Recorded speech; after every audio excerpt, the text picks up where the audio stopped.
Nous allons passer donc ici à la partie code. Ici, nous avons branché les capteurs gauche et droit infrarouge sur les pins 2 et 3 du microcontrôleur ou alors de la carte nano.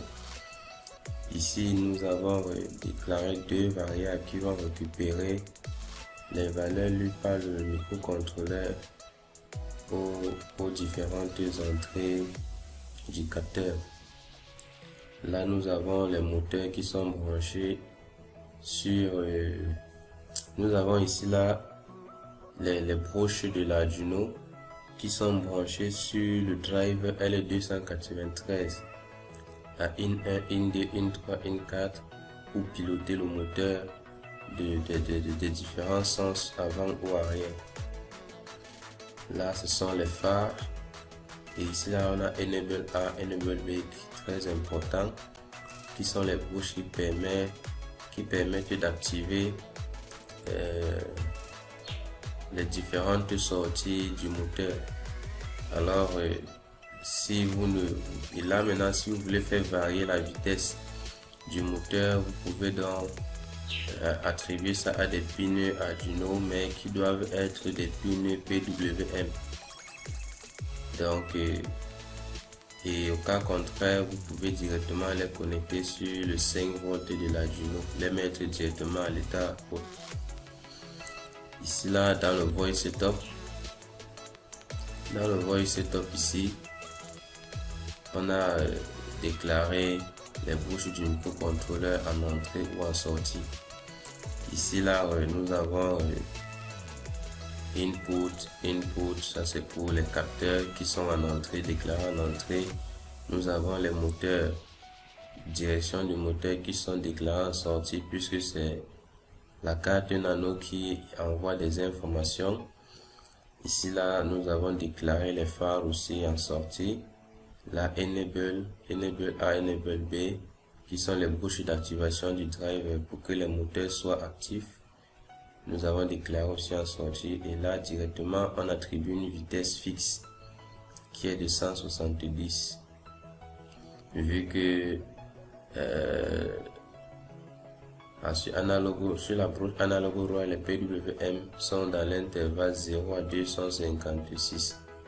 Alors 0 à 255, alors là on met la vitesse à 170 qui représente à une certaine tension au bord du microcontrôleur. Maintenant ici nous avons créé des fonctions pour les moteurs. Nous avons ici la fonction avancée. Comme vous allez constater, on a in 1, in 2, in 3, in 4. Là on met à l'état haut, l'état bas, état haut, état bas, et ainsi de suite. Ces fonctions ainsi on va voir que les moteurs vont tourner dans le sens horaire quoi. Donc là arrêter, il suffit juste de mettre les pins à 0. Ok. Maintenant si on va plus bas, on a maintenant la fonction mode suiveur. Alors là ici, qu'est-ce qu'on fait? On essaie de tester la valeur reçue par le microcontrôleur venant des capteurs gauche ici en utilisant l'expression digital read. Alors on lit le capteur gauche, on lit le capteur droit ici. Maintenant on vient ici, on teste.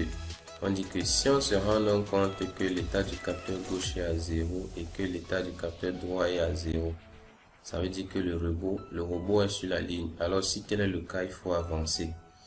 Sinon, si c'est plutôt que le capteur gauche lui est à 1 et que le capteur droit est à 0, ça veut dire que le capteur gauche ici détecte le noir et du blanc à droite. Donc ce qu'il doit faire, c'est de tourner à gauche. Sinon, si c'est plutôt le capteur gauche qui est sur le blanc et le capteur droit est sur le noir, alors il tourne à droite. Sinon, si c'est les deux qui ont touché le noir, alors il doit reculer. Alors maintenant on a fini avec cette fonction qui se termine ici. Vous pouvez voir quand je mets là, ici en haut on a mis la voice suiveur, donc ça veut dire c'est ici la boucle fermante. Et ici dans void loop, Nous avons là Digital Right, on met directement les phares à l'état haut. À l'état haut, et ici on appelle la fonction mode suiveur pour que ce fonctionnement se fait en boucle, puisque dans le void loop on a fait à une boucle infinie. Tant que le microcontrôleur est alimenté, alors cette boucle s'y tourne indéfiniment. Alors je pense que c'est tout pour le code de ce robot.